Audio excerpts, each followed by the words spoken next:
jakaa, niin mä voin tuon oman jakamisen lopettaa tuosta. Tehdään näin, joo. Mulla on tuossa ihan muutama kalvo. Jees. Elikkä huomenta kaikille ja tervetuloa minunkin puolestani. Monille ehkä tuttu, mutta kuitenkin Viljasen Kirsi maa- ja metsätalousministeriöstä, sen ruokaosastolta ja markkinayksikössä, jossa toimin ruokatiimin vetäjänä. Mä just laskin, että mulla on aika pitkä kokemus ministeriössä, ensi vuonna tulee 30 vuotta täyteen ja siitä noin puolet ollut jollain viisiin ruoan kanssa tekemisissä ja nimenomaan lähiruoka-asioiden kanssa. Et meidän tiimissä on hyvin paljon erilaista ruokaan liittyvää, että niin kuin vastuulliset elintarvikehankinnat, vastuullinen laadukas ruoka, ruokaketjun kehittäminen niin kuin ylipäätään, lähiruokaohjelma, luomuohjelma, kouluruokaohjelma, monenmoista on niin kuin työpaletissa. Mä pahoittelen, naurettiin äsken tuossa Minnan kanssa ennen kuin kaikki oli tullut linjoille. Mulla on uusi läppäri ja mulla on joku häikkä tässä kamerassa. Mä häilyn silleen oudolla tavalla, että jotta se ei haittaa teitä, niin mä laitan pahoittelun esittelyn ajaksi ton kameran pois. Ja laitan samalla sitten ton jaon päälle. Mä saan sen sitten vielä ottaa tosta. Eli mulle oli annettu lähiruoka- ja lyhyet jakeluketjut Suomessa otsake ja otin aikamoiset vapaudet nyt käsitellä tätä aihetta. Heti alkuun monellekin erittäin tuttu asia, mutta niin kuin lähiruokaohjelmasta muutama sana. Tämän taustahan on vuoden 2012 Kataisen hallitusohjelmassa, jossa linjattiin, että lähiruoka- ja luomuohjelmat tehdään. Ja ne julkaistiin vuonna 2013 erittäin kovan tason poliittisina papereina, eli valtioneuvoston periaatepäätöksinä. Ja tuossa pari vuotta, oikeastaan tasan 2 vuotta sitten, kesällä 2021, tehtiin päivitykset ja julkaistiin ne. Ja pitkälti kunnioitettiin sitä alkuperäistä ohjelmaa. Totta kai siihen tehtiin niin kuin ajantasaistetut tilannekuvat ja täsmennettiin tavoitteita. Mutta siinä tämän päivityksen valmistelussa kuitenkin todettiin, että me tarvitaan edelleenkin niin kuin lisää sitä lähiruokatuotantoa, sen monipuolistamista vastaamaan siihen kysyntään. Meidän pitää nostaa sitä jalostusastetta ja meillä pitää olla erilaisia myynti- ja jakelukanavia, jotta se tuottaja löytää sen oman kanavan ja kuluttaja sen itselleen parhaan kanavan.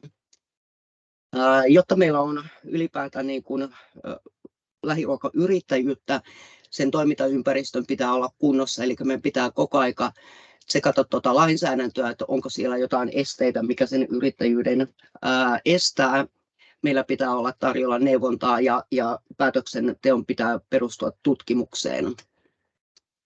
Julkiset hankinnat voisivat olla erittäin tärkeä osa niin kuin lähiruokayrittäjille ja muodostaa sen ison asiakaskunnan. Ja monet kunnat jo lähiruokaa käyttää, mutta siellä on tosi paljon vaihtelua kuntien välillä. Eli jotta me saadaan lisää lähiruokaa sinne julkisille lautasille, niin se hankintaosaamisen parantaminen ja ne kriteeristöjen oikea käyttö on erittäin tärkeää. Yhteistyön tiivistäminen voi kuulostaa erittäin kliseiseltä, mutta en tiedä, onko se sitten siitä kiinni, että me suomalaiset ollaan vähän tämmöinen jurukkakansa, että niin kuin halutaan pärjätä itseksemme, mutta se yhteistyö on erittäin tärkeä ja paitsi lähiruokasektorin sisällä, mutta eri toimialojen yli. Ja ylipäätään, jotta me saadaan niin kuin menestyksekästä kotimaista ruokaa, lähiruokaa, niin sen ruoan ja ruoan tekijöiden arvostuksen pitää nousta sille, että se näkyy meidän myös ostokoreissa. Lähiruokaohjelma on, vaikka se on valtioneuvoston ohjelma, mutta se kuitenkin antaa tavoitteet kaikille lähiruokasektorin kehittämiselle. Siellä korostetaan lyhyitä jakeluketjuja ja siinä tosiaan se taloudellisten toimijoiden määrän väheneminen on keskiössä, toimijoiden yhteistyö, paikallinen talouskasvu ja tuottajien ja kuluttajien yhteydet. Meillä ei ole ikävä kyllä omaa budjettia, eli me lähinnä toteutetaan tätä siellä alueella ely-keskusten ja liidereiden rahoituksella tuolta CAP-suunnitelmassa. Sitä, mikä meitä nyt pohdituttaa tosinkin paljon, on, että lähiruokaa tai luomuohjelmaa ei ole mainittu hallitusohjelmassa. Eli meillä on tällä hetkellä hyvinkin epävarmaa, että ottaako hallitus nämä teemat omaan hankesalkkunsa, kuten edelliset hallitukset ovat tehneet. Tässä on kuva aika vanhasta Luken tutkimuksesta, mutta pätee aika hyvin edelleenkin, eli näyttää sen, että mitä kanavia lähiruoalla on sitten saavuttaa kuluttaja.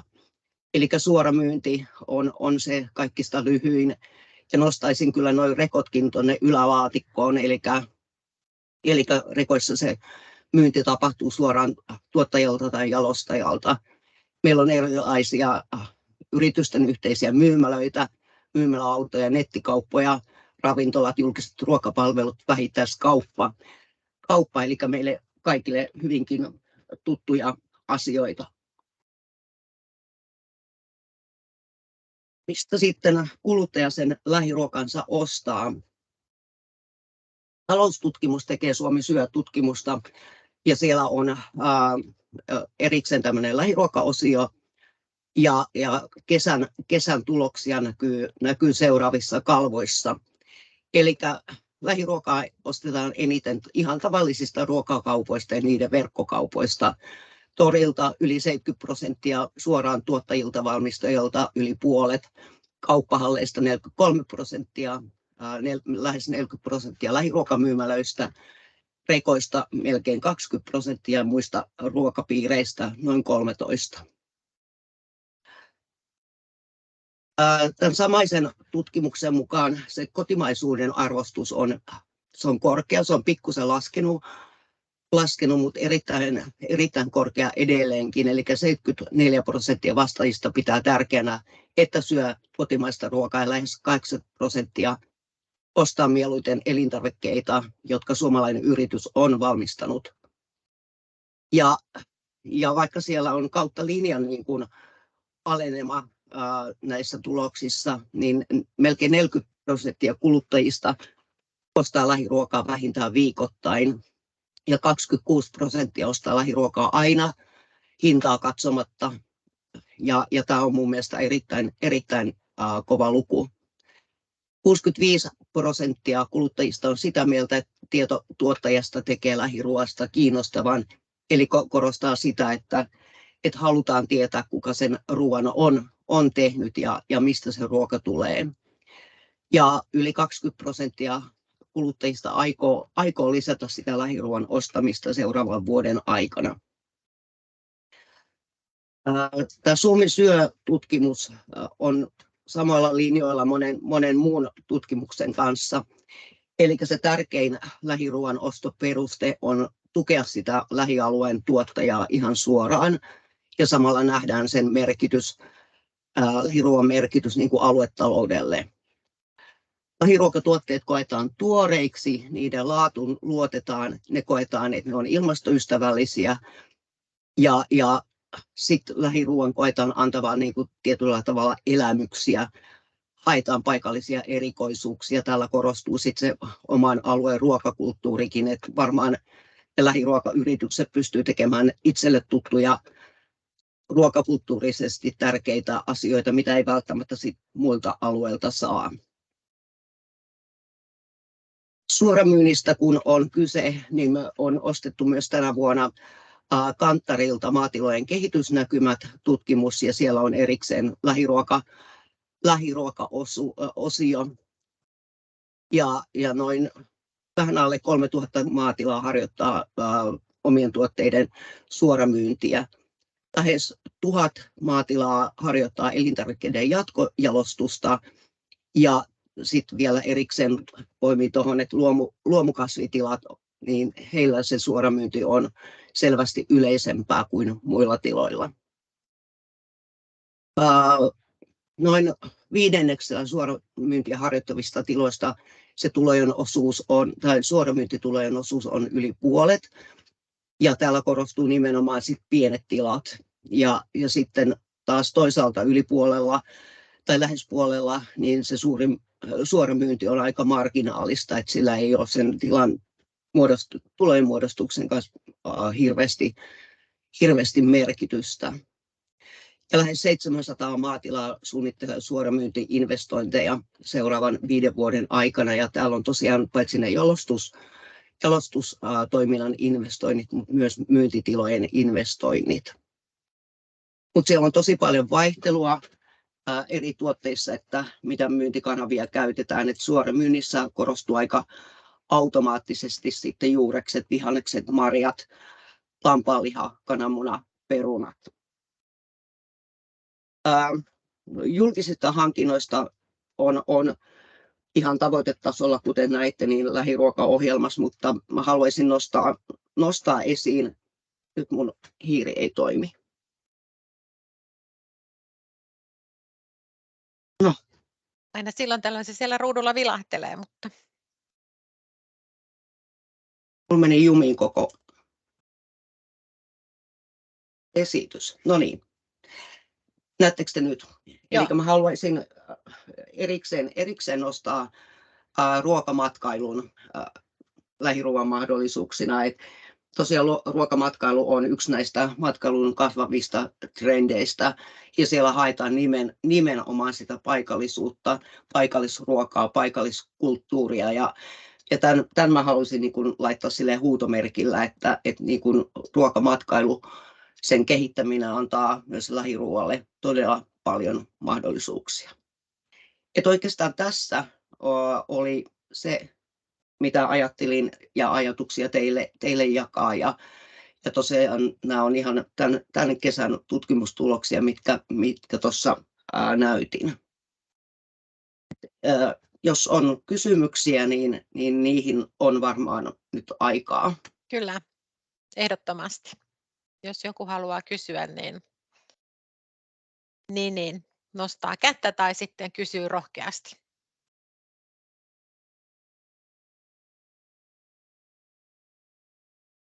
No. Se on Tainalla. Joo, Tainalla ja Maaritilla molemmilla on käsi pystyssä, mutta otetaanko Taina ensin? Kiitos Kirsi tästä hyvästä johdatuksesta tähän aiheeseen. Ja tästä Suomi syö-tutkimuksesta olisin kysynyt, että tuleeko tästä laajemmin jossain vaiheessa teiltä ministeriöstä tiedotusta tai jotain muuta kautta, että minkälaisia tuloksia sieltä on tullut, koska nuo nostot, mitä tuossa esitettiin, oli sellainen lähiruoan edistäjänä täällä maakunnassa Etelä-Savossa niin erittäin hyviä ja meidän toimintaa tukevia. Joo. Mä haluaisin esitellä niitä laajemminkin. Me ollaan ostettu ne sisäiseen käyttöön. Eli ne on sitten niin kuin kaikkien toimijoiden itse ostettavissa, jos haluaa tarkemmin niihin tutustua. Että mä pahoittelen, että tämä tilanne on tällainen, mutta meillä on aika tiukka sopimus tuosta.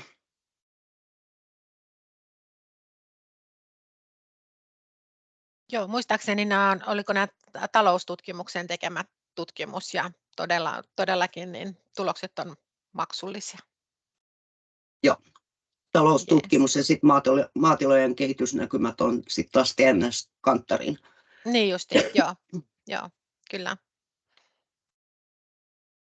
Nyt en yhtään muista, kans joskus katselin, että minkä hintainen se raportti oli, mutta en kyllä yhtään lähde edes arvaamaan, mikä se hinta oli, mutta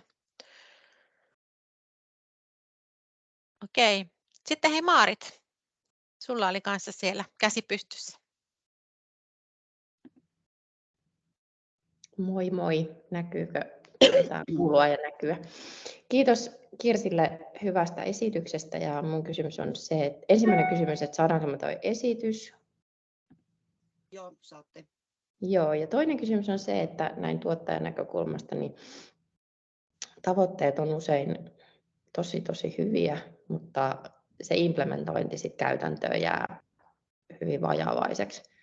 Niin miten ministeriö haluaa edistää sitä konkreettista tekemistä siellä ruohonjuuritasolla, että jokainen yksittäinen tila pääsee hyötymään tai ne implementoidaan niin kuin konkreettisesti yksittäisen yrityksen tasolle niitä tavoitteita, mitä niissä ohjelmissa asetetaan? Tämä on erittäin hyvä kysymys, koska niin kuin mä sanoin, että tämähän on niin kuin valtioneuvoston tason ohjelma ja ne toimenpiteet, mitä sinne on kirjattu, on semmoisia lähinnä mitä niin kuin valtio voi tehdä. Että sinne niin kuin yritystasolle ja tilatasolle ei pystytä menemään eikä niin kuin tietenkään ohjaamaankaan, mutta toivotaan, että jokainen kuitenkin löytäisi signaaleja siihen omaan toimintaansa noiden ohjelman tavoitteiden kautta.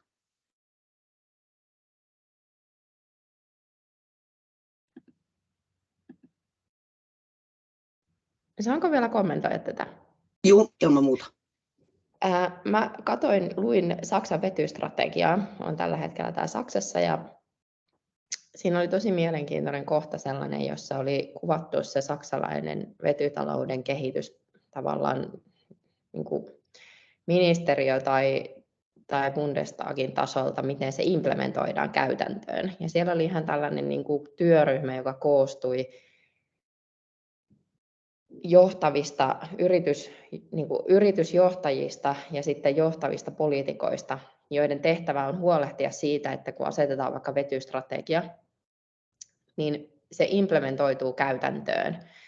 Ja tämä työryhmä ei tee mitään muuta kuin sitä, että ne raportoi ministereille ja Bundestagiin siitä, että miten tämä implementoituu ja mitä konkreettisia toimenpiteitä on tehty sen eteen, että se implementoituu. Niin voitaisiko me kehittää Suomessa jotain vastaavaa? Erittäin hyvä ajatus. Ja sitten mä mietin Päivi tarpeen mukaan, kommentoitko, jatkatko, että yksi erittäin tärkeä niin kuin työkalu ja verkosto minulle ja lähiruokaohjelman jalkauttamiseen on tämmöinen ruokaryhmä, jota Töölin Päivi vetää.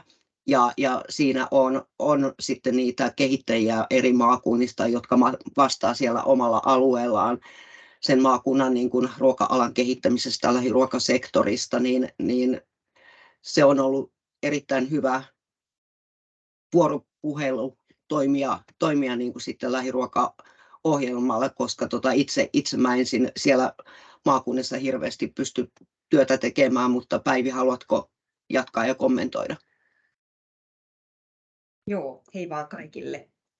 Joo, ja oikeastaan voisin niin kuin korostaa sitten vielä sitä, että kun on ne maakunnalliset yhteyshenkilöt, jotka niin kuin tämän valtakunnallisen koordinaation piirissä on, niin sitten siellä on paljon niitä paikallisia toimijoita ja niitä, jotka sitten vie niitä asioita yritysten kanssa eteenpäin, että päästään niin kuin sinne ruohonjuuritasolle. Ja sitten taas pystytään sieltä niin kuin ruohonjuuritasolta niin tuomaan sitä viestiä ylemmäs ja sitten aina tarvittaessa sitten vaikka Kirsille asti tai muille valtionhallinnon edustajille, että tavallaan niin kuin näen tämmöisenä hyvänä linkkinä, miten tämä nyt on niin kuin rakentunut tämä lähiruuan eteenpäin vieminen ja koordinointityyppinen toimintakin, että saadaan sitä niin kuin vuorovaikutusta sekä alhaalta ylöspäin että ylhäältä alaspäin, että selkeästi tämä on ollut niin kuin hyvä tapa viedä näitä asioita puolin ja toisin eteenpäin.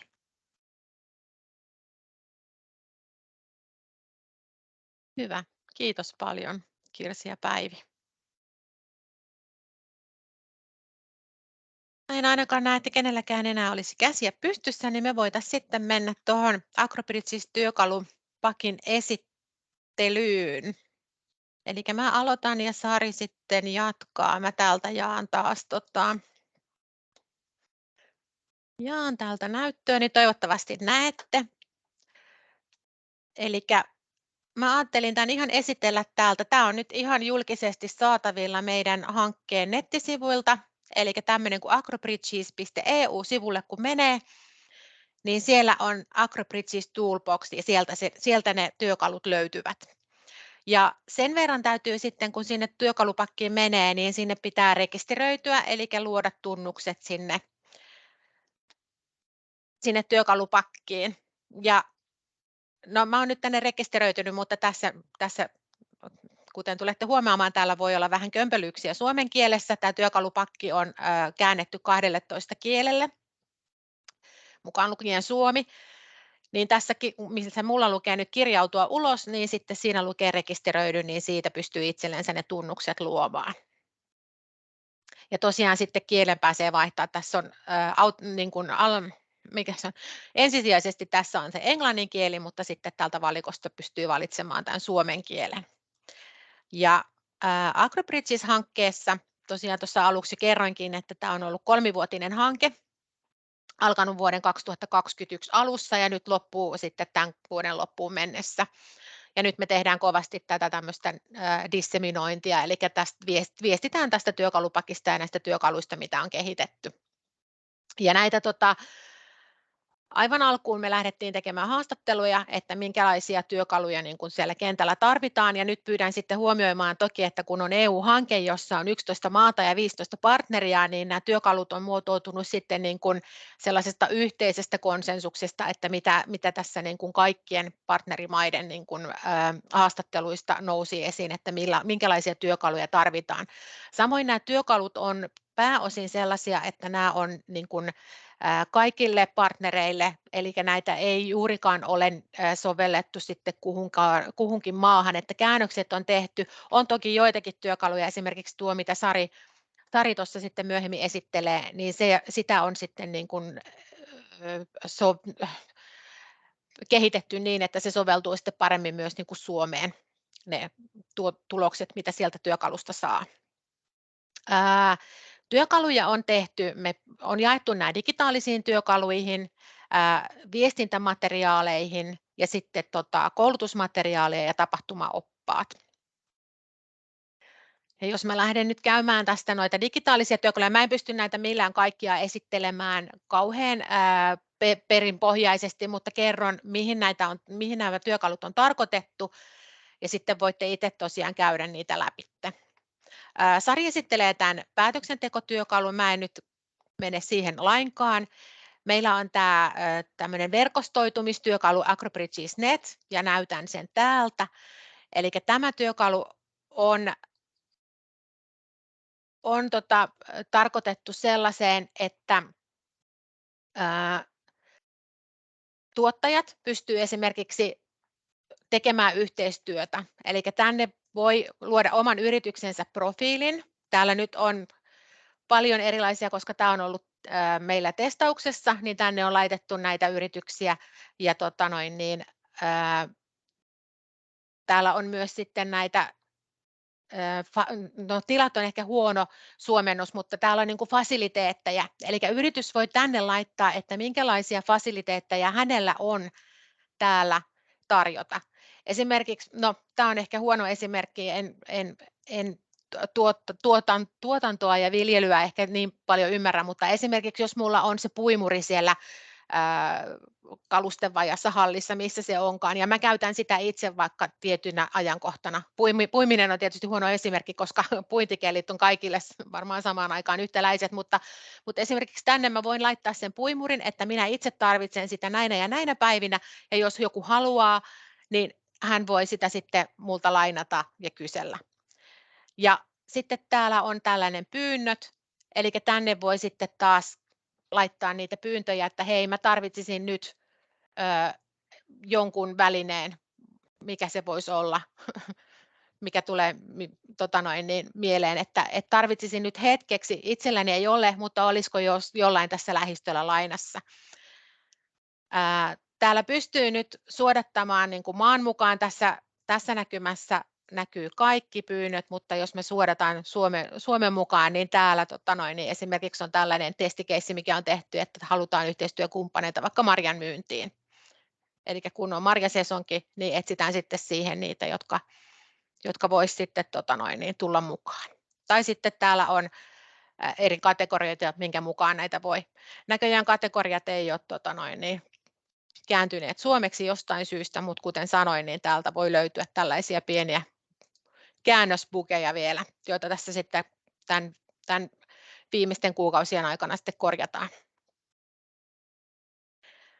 Sitten meillä on tämmöinen älykäs jakelutyökalu, joka on sitten siihen kuluttajan ja tuottajan väliseen kommunikointiin lähinnä. Eli Eli täällä on niin kuin, taas voidaan tänne lisätä itsemme tuottajana, tai sitten jos me ollaan jakelija tai jälleenmyyjä.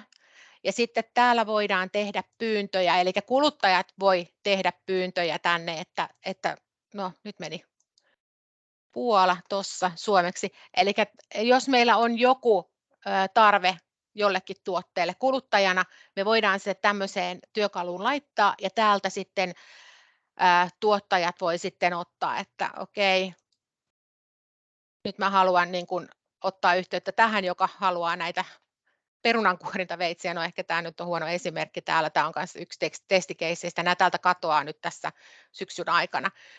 Niin tuottajana voin sitten, että okei, mäpä koppaan tuosta ton ja rupean tekemään tämän kuluttajan tai tämän tahon kanssa sitten sitä kommunikoimaan.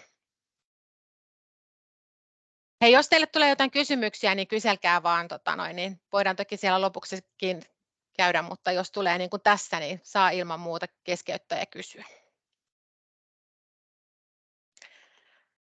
Sitten meillä on digitaalisista työkaluista vielä tämä Kuule minut -työkalu, ja tämä on sitten tämmöisen niin kuin yhteiskehittämisen työkalu.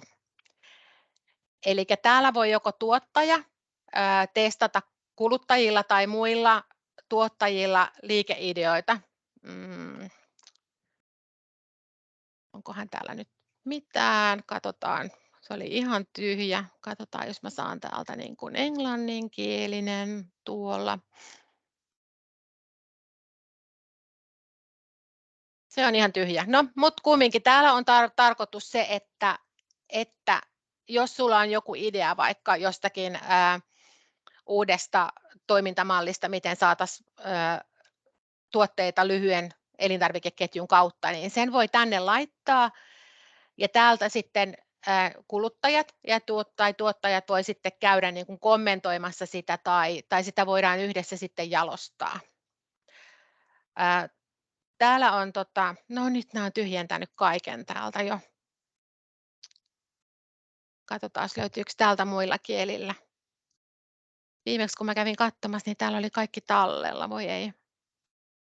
Olen pahoillani, nyt tämä näyttää niin kuin. No niin. Hyvä esitellä työkaluja, kun ei ole sisältöä.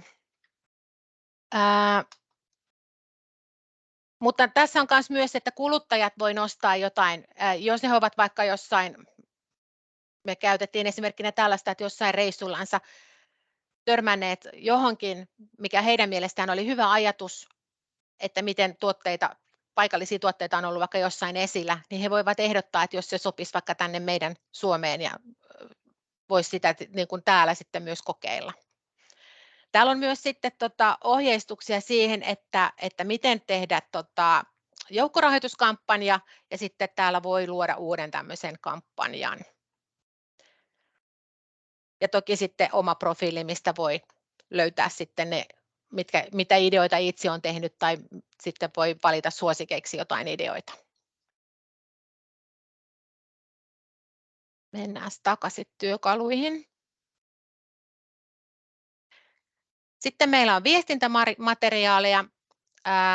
Miksi olen erityinen työkalu? Vilautan sitäkin nopeasti. Eli se on tällainen Excel-työkalu, jossa kysytään siihen sun yritykseen tai tuotteeseen liittyviä kysymyksiä, jotka itse täällä arvioit. Voit toki arvioida niitä asiakkaiden tai muidenkin kanssa, että miten he näkevät sun yrityksen.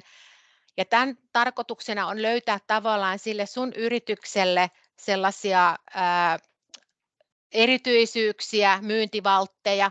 Eli tuossa kun mä olin napsutellut, että miten mä koen sen mun tuotteeni, kuvitteellisen tuotteen, niin mä saan sitten, että se mun tuotteen laatu tai sitten se mun yritykseni näkyminen siellä paikallisessa tai sen mun yrityksen ja tuotteen tarina tai sitten, että miten mä olen niin kuin sen yhteisön kanssa tekemisissä, niin ne on pisteytetty tässä. Ja sitten kun niin tässä ne alueet, mitkä saa yli 80 pistettä, niin ne on periaatteessa sen mun tuotteen tai yrityksen vahvuuksia, ja mä voin sitten ladata täältä, mä olen sen ladannut täällä valmiiksi, menen tänne, ei vaan nettiselain, niin kommunikointimateriaalia, eli jos nyt mä sain mun vahvuukseksi, että mun ruokani on korkealaatuista, niin täällä on annettu sitten tämmöisiä esimerkkiviestintää liittyviä, eli millä tavalla mä voin sitten mainostaa sitä, että se mun ruokani on korkealaatuista. Ja täällä löytyy kaikkiin noihin erilaisiin myyntivaltteihin sitten tätä materiaalia. Oliko joku kysymässä?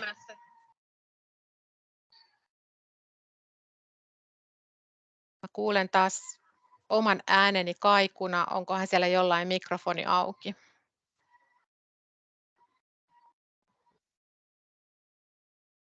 Eli se oli se, miksi olen erityinen, ja me on tätä kanssa tuon Koskisen Outin kanssa, en tiedä tuleeko Outi puhumaan sitten tästä työkalusta, mutta olemme sitä hänen kanssaan testanneet tuossa keväällä.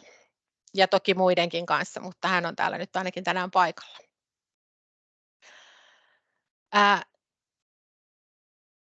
Sitten meillä on tämmöinen Kyllä onnistuu -työkalu. Niin tässä sitten näistä eri maista ollaan nostettu tällaisia erilaisia lyhyiden elintarvikeketjujen niin kuin menestystapauksia esille.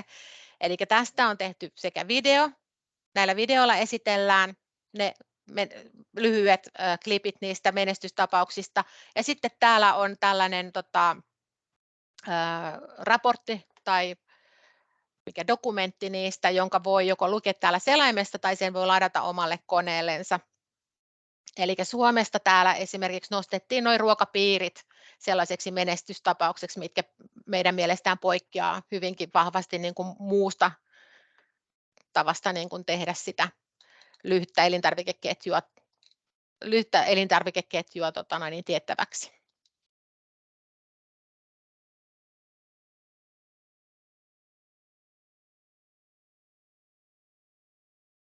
Sitten on tämmöinen Merkitse minut.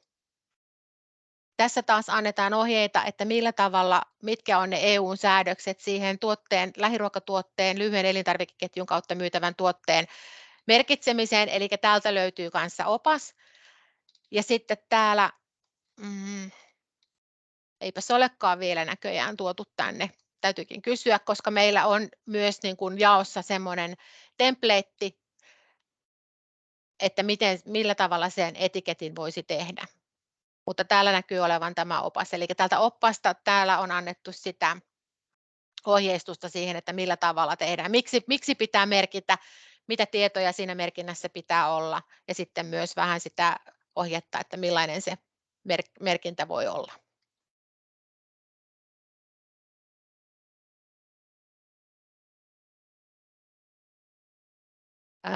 Sitten Tunne lähiruokasi on taas tällainen käsikirja,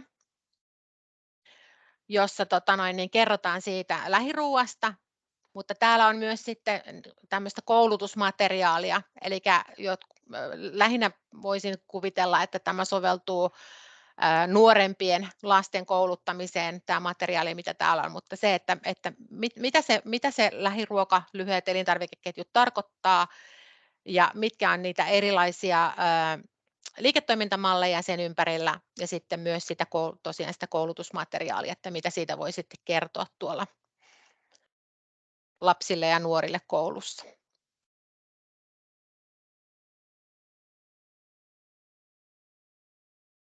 Ja aina nämä dokumentit, käsikirjat, raportit, mitä täällä on, niin ne voi joko lukea tuossa selaimesta tai sitten ne voi ladata omalle koneellensa. Ja sitten meillä on vielä tämmöinen sosiaalisen median opas paikallista ruokaa. Eli tämä on ihan puhtaasti sellainen, että mitä sosiaalisen median kanavia on.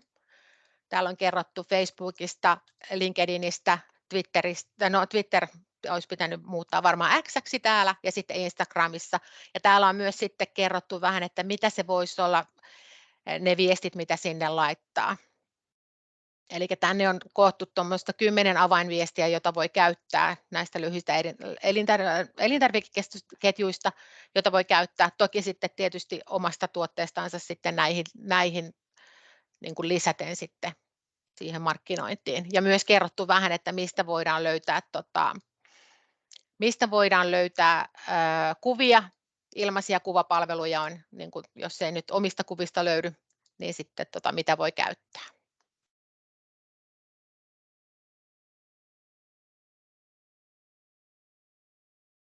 Sitten tässä on koulutusmateriaalia, niin tämä meidän koulutusmateriaali on tuohon julkisiin ruokahankintoihin liittyvää.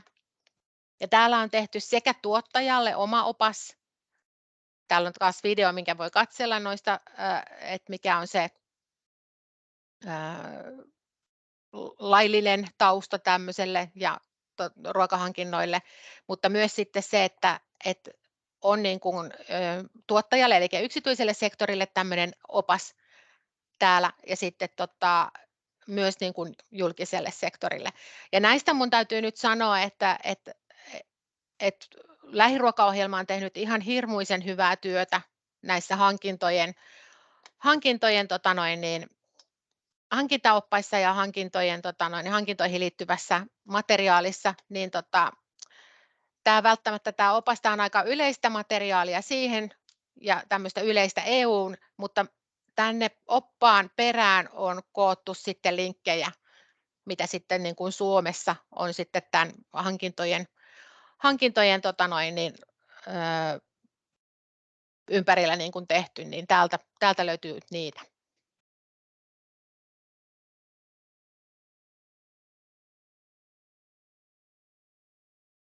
Ja sitten, katson kovasti kelloa, niin meillä on myös sitten tapahtumiin tehty oppaita.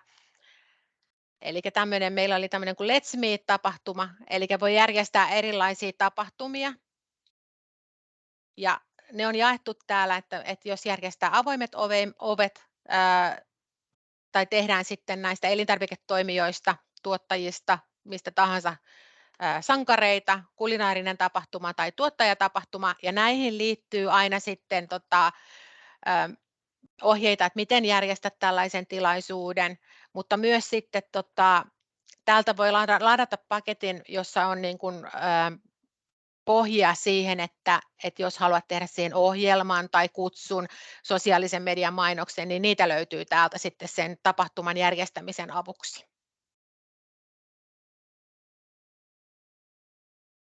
Onko tässä vaiheessa kysyttävää?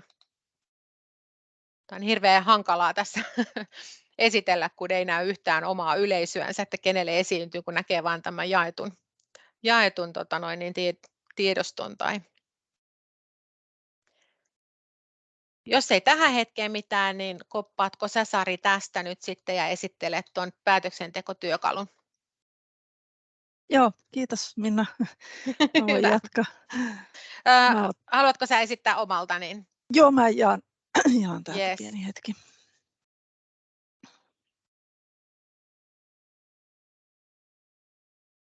No niin, ja tervehdys kaikille. Mä oon tosiaan Sari Vainikainen VTT:ltä ja mä esittelen nyt tätä tuottajalle kehitettyä päätöksentekotyökalua, joka siis löytyy täältä Agrobridgein työkalupakista, mitä Minna esitteli. Ja tämä työkalu on tämmöinen online-työkalu, joka auttaa tuottajia löytämään uusia liiketoimintamalleja ja myyntikanavia, jotka hyödyntää näitä lyhyitä elintarvikeketjuja. Ja se antaa niin kuin suosituksia liiketoimintamallista ja myyntikanavista tämän viljelijän taustatietojen perusteella ja sitten hyödyntäen muuta aluekohtaista taustatietoa, yleisempää taustatietoa. Mutta sen lisäksi arvioi näitä myyntikanavia sitten ympäristövaikutusten ja sosiaalisten ja taloudellisten vaikutusten perusteella, mutta tämä arviointi niin ei pohjaudu niihin tilassa annettuihin tietoihin, vaan se pohjautuu aikaisempaan tutkimukseen ja on keskiarvoja tutkimusten tuloksista. Mutta kaiken kaikkiaan tämä työkalun kehitys on tehty yhteistyössä hollantilaisen Wageningen yliopiston kanssa, joka on käytännössä sitten määritellyt nämä kriteerit, että miten näitä tietoja hyödytään suosituksiin ja sitten kehittänyt tämän kestävän kehityksen arviointimallin ja sitten VTT on toteuttanut nämä tähän työkaluun. Ja tämä on tosiaan tämä pääsivu täällä työkalupakissa ja täältä löytyy sitten lisätietoa näistä liiketoimintamalleista ja myyntikanavista, eli meillä on 5 eri liiketoimintamallia ja niiden alla sitten noita myyntikanavia ja täältä löytyy sitten, ehkä menen tuonne kalvon alkuun, jokaisesta löytyy lisätietoa, missä on niin kuin kuvaus siitä, että mistä on kyse, sitten löytyy business-malli kanvaasi, löytyy arvolupauskanvaasi ja sitten tämä, mikä varmaan myös kiinnostaa, niin tänne on sitten nostettu joitain esimerkkejä näistä palveluista ja organisaatioista, jotka jo toteuttaa tätä mallia. Näin. Mutta tosiaan, kun on rekisteröitynyt ja kirjautunut tähän palveluun, niin silloin tällä sivulla tulee näkyviin tämä View the Tool-painike, joka vie sitten käytännössä siihen itse työkaluun. Ja täällä on nyt 3 eri osiota, joista pyydetään täyttämään lisätietoja. Ja täältä maatilan tiedoista löytyy muun muassa sijainnin tietoa. Mä oon nyt täyttänyt tänne valmiiksi, että tämä menee vähän nopeammin.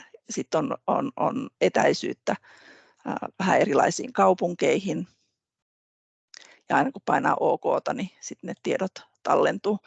Sitten täällä on yleistä tietoa maatilasta, koosta, tuotantokuukausista, onko luomuviljelijä, millaista laatusertifikointia on ja miten käsittelee tuotteita sadonkorjuun jälkeen. Sitten täytetään tietoa näistä, että mitä tuottaa. Mä näytän nyt mitä vaihtoehtoja. Täällä on nämä vihannekset ja kuinka monta lajiketta. Eläimet ja sitten tosiaan jos ei tuota, niin valitsee vaan ei ja sitten kun ottaa kyllä, niin saa niin sitten eri vaihtoehdot näkyviin. Ja täällä näkyy sitten hedelmä- ja marja-vaihtoehdot, että nyt mä oon valinnut tähän tämmöisen marjatila-esimerkin.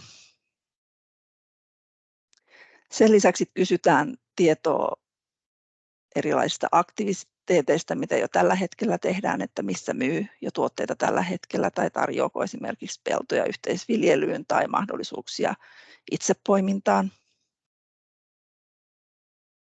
Ja sitten kysytään muutama kysymys ihan tuottajasta itsestään, että haluaako toivottaa kuluttajia tervetulleeksi tilalle tai pitääkö suorasta kuluttajakontaktista. Eli nämä on nämä taustatiedot, mitä tänne analyysin pohjalle tarvitaan. Ja sitten itse asiassa nämä vihreät laatikot nyt osoittaa sen, että kaikki tarvittavat tiedot on täytetty, mutta jos näistä joku on punaisella, niin se tarkoittaa sitä, että sitten vielä pitää ne tiedot täyttää. Eli kun tähän palveluun tulee ensimmäisen kerran, niin nämä on kaikki punaisella. Ja itse asiassa myös tämä analyysipainike on harmaa, että se aktivoituu vasta siinä vaiheessa, kun kaikki tarvittavat taustatiedot on täytetty. Mutta tästä pääsee sitten itse tähän varsinaiseen analyysiin. Tässä alussa, että meillä on tosiaan nämä 5 eri liiketoimintamallia ja tässä alussa löytyy sitten vielä nämä kuvaukset näistä ja itse asiassa nämä linkit vie niihin samoihin kalvoihin, jotka oli siellä ensimmäisellä sivulla, että voi sitten vielä katsoa näitä business-kanvasia ja esimerkkejä ynnä muita ja ehkä senkin pohjalta, että millaisia sitten suosituksia on tähän saanut. Eli nämä myyntikanavasuositukset on tehty nyt näiden taustatietojen pohjalta ja siinä niin kuin on ideana myös se, että jos jo on toteuttaa jotain, niin sit se ei tule sitten ehdotuksiin mukaan. Mutta sitten tämä järjestys niin muodostuu itse asiassa nyt niiden kestävän kehityksen kriteerien mukaan, joita on arvioitu ja näkyy nyt tässä kaaviossa. Mutta ne tosiaan, että se on ollut tutkimus, jossa on ollut reilu 200 viljelijää eri Euroopan maista.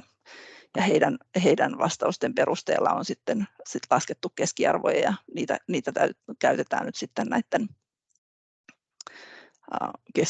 kestävyyden arviointiin. Ja jos tähän voi tulla siis paljon enemmänkin näitä riippuen vähän, että mitä tuonne on vastaillut, mutta näitä pystyy sitten tällä myös tutkimaan yksitellen ja vertailemaan. Ja tässä on se, että mitä ulompana tämä arvo on, eli vihreällä alueella, niin sitä paremmin se toteuttaa sen kriteerin, ja sitten kun mennään tänne kohti keskustaa ja punaiselle alueelle, niin sitten nämä hyvin rajoitetusti. Et jos tässä nyt itse poimintaa katsoo, niin tässä on ollut, että saadaan parempaa hintaa, jakeluketjut on lyhyempiä, mutta vaatii asiakaskontaktia, ja sitten toisaalta sitten verkkokaupalla niin hiilijalanjälki on parempi. Sitten tässä on tämä logistiikan kehittäminen, joka tuodaan esille kaikille, eli toivotan yhteistyötä ja esimerkiksi just näiden pakkaus- ja kuljetuskustannusten jakamiseen, ja tässä on sitten esimerkkejä hyvistä käytännöistä, mitä tässä projektissa on tehty. Nämä dokumentit on englanniksi. Sitten voi myös verrata tähän, että miten nuo yllä olevat suhtautuu niin kuin tukkukaupan arvoihin. Et siinä nyt useimmiten on, että näillä lyhyillä elintarvikeketjuilla voidaan saada parempaa hintaa, mutta niiden myyntivolyymit ei ole sitten ihan niin korkeita, ja toisaalta ne on sitten tarvitaan enemmän sitä työvoimaa. Mutta sitten täältä löytyy tosiaan nämä kuvaukset, mitä nämä kaikki tarkoittaa, nämä kriteerit, ja sitten löytyy lisätietoa siitä, että miten tuo laskenta on tehty. Että siinä hyödynnetään myös tämmöistä alueellinen houkuttelevuus, joka arvioidaan siis matala, keskimääräinen, korkea, ja siihen vaikuttaa sitten nämä väestötiheydet ja asukkaiden tulot. Ja täällä on sitten semmoinen mittava projektissa tehty deliverable, jossa sitten on itse asiassa kerrotaan, että miten näitä kaikkia mittareita on tuohon arviointiin käytetty, jos se kiinnostaa, ja samoin täällä on sitten tämä tieteellinen artikkeli liittyen näihin vastuullisiksi-kriteereihin. Mutta toki tämä on niinku lähtökohta, että toivottavasti löytyy niinku kiinnostus ja sitten tutustua enemmän. Tänne on meidän tuotu myös sitten tuommoinen englanninkielinen dokumentti tiivistetysti, joka antaa vähän lisätietoa investointilaskelmien tekemisestä, ja sieltä löytyy esimerkkejä. Tämä oli oikeastaan se, mitä mä ajattelin tässä työkalusta nyt näyttää, että sitä pääsee sitten itse kokeilemaan oman tilansa tiedoilla, ja toivottavasti se ainakin antanut lisänäkemystä, ja tietysti, että jos on jo toimii hyvin aktiivisesti alueella, niin sitten ei välttämättä ole niin paljon uutta, mutta näin. Kiitos, Sari. Kuten huomaatte, niin aika hengästyneitä, eli aika pikaseen jouduttiin nämä työkalut käymään läpi niitä niin paljon, mutta herääkö teillä nyt jotain kysyttävää näistä? Tai varmasti herää, mutta onko mitään sellaista, mitä haluatte tässä nyt ääneen kysyä, johon me voidaan vastata?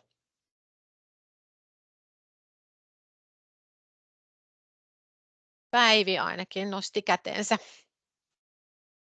Joo, kiitos esityksistä kummallekin. Oli ihaltavaa katsoa, että kuinka paljon tuossa nyt oli kaikenlaista, mutta mietin, että tässä on nyt varmaan aika moninainen kohderyhmä.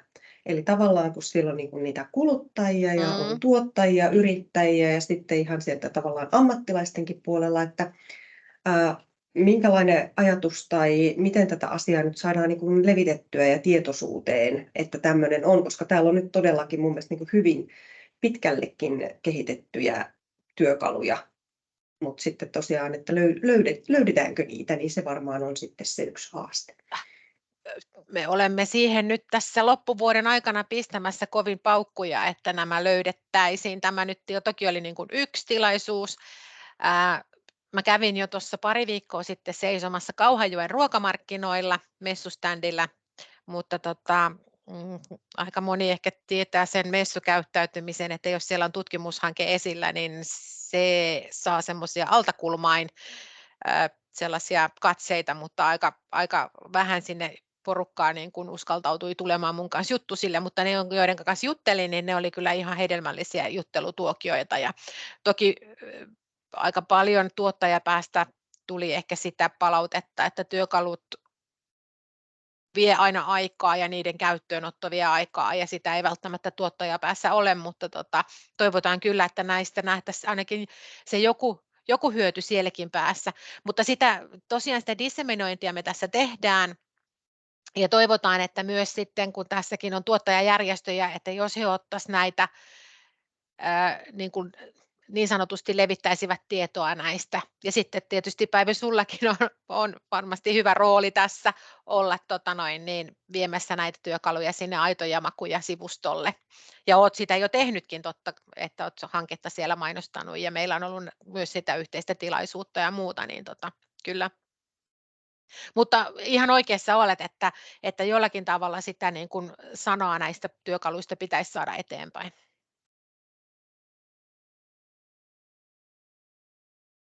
Kirsi, sulla oli siellä kanssa käsi pystyssä.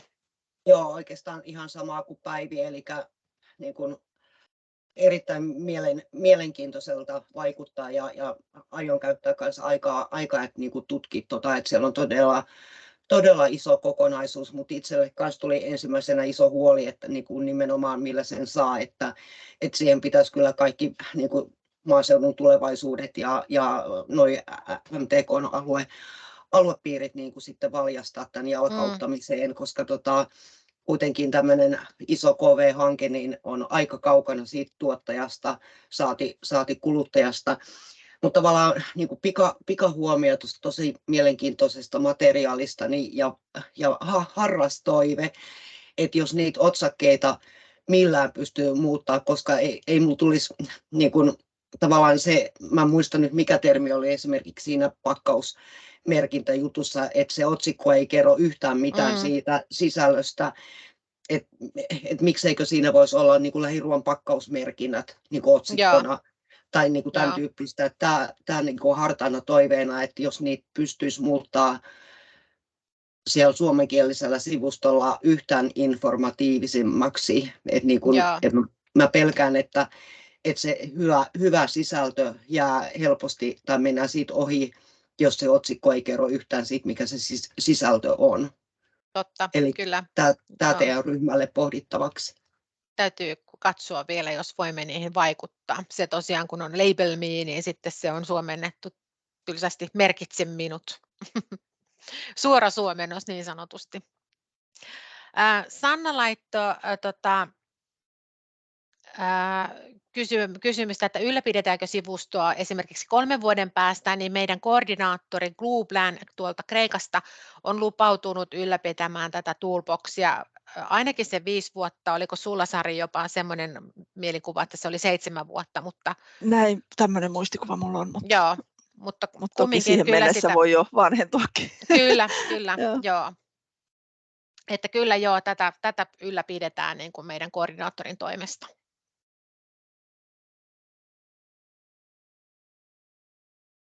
Nyt en näe, että olisi kenelläkään enää kättä pystyssä, niin annetaanko me puheenvuoro sitten Koskisen Outille tuolta Hakolan marjatilalta. Outi oli tosiaan meillä kanssa.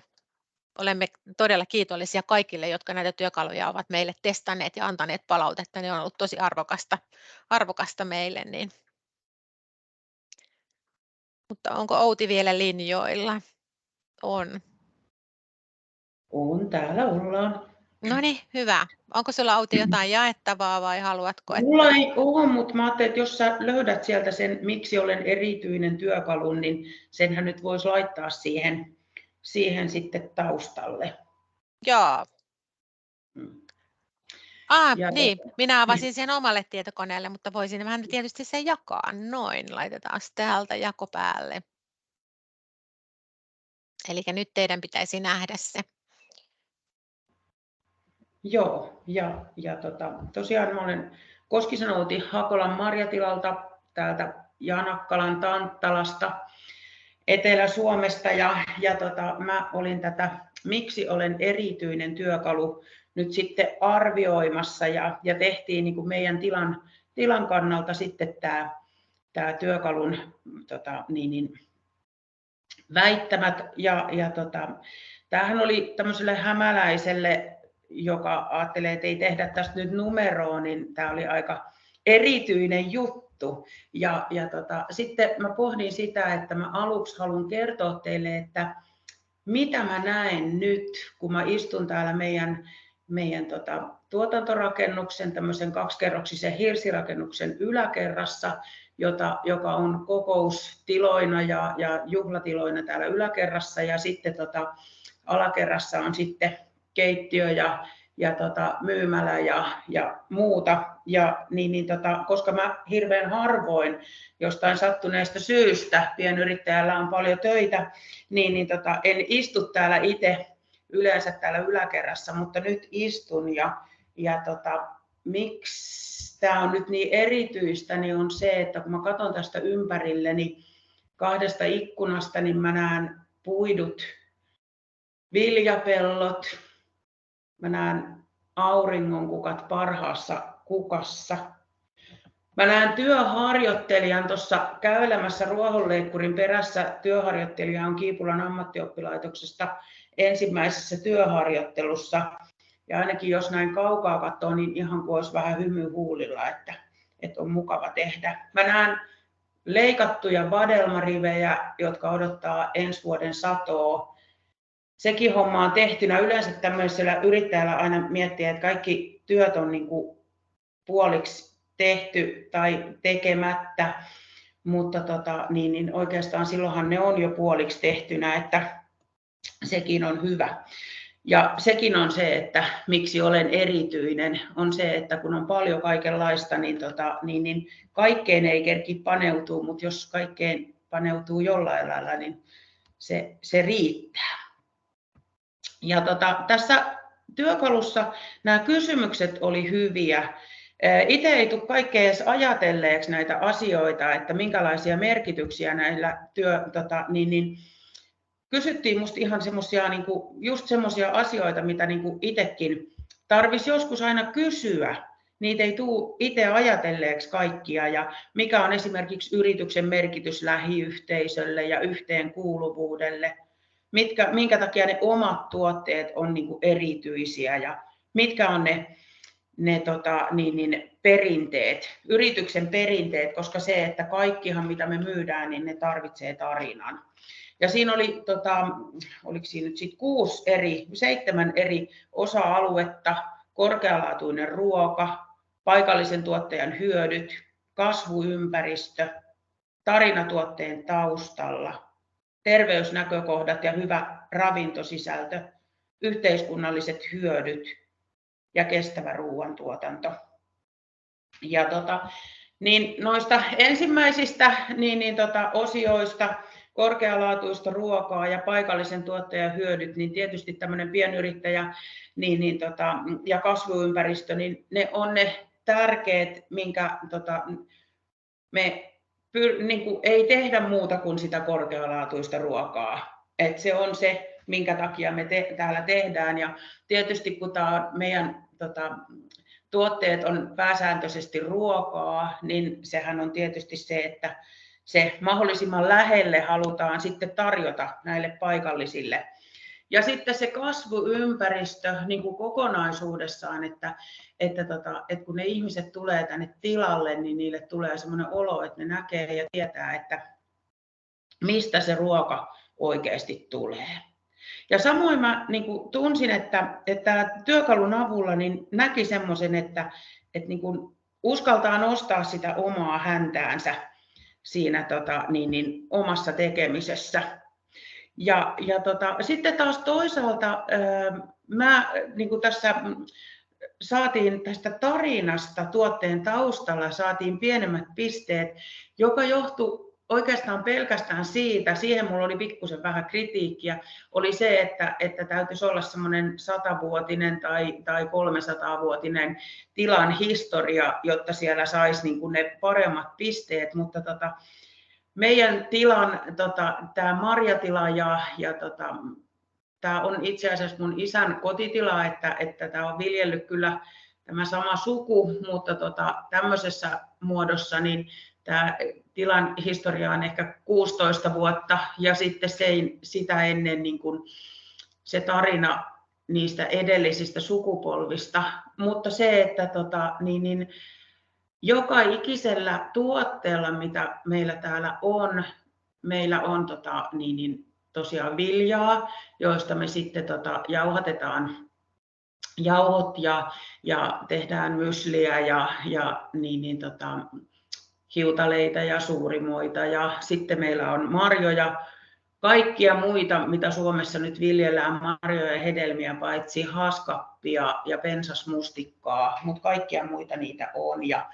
Ja sitten kun meillä on luomutila, niin meillä on sitten myös yrttejä ja pystytään keräämään niitä, käytetään ne rikkaruohotkin hyväksi sitten villiyrteissä ja yrttihaudukkeissa ja muissa, niin ehkä ja sitten meillä on vielä mehiläisiä ja mehiläisvahakynttilöitä ja kaikki tietysti mehiläisvahan tuotteet jalostetaan tässä pienimuotoisesti, eli toiminta on niin kuin hyvin moninaista.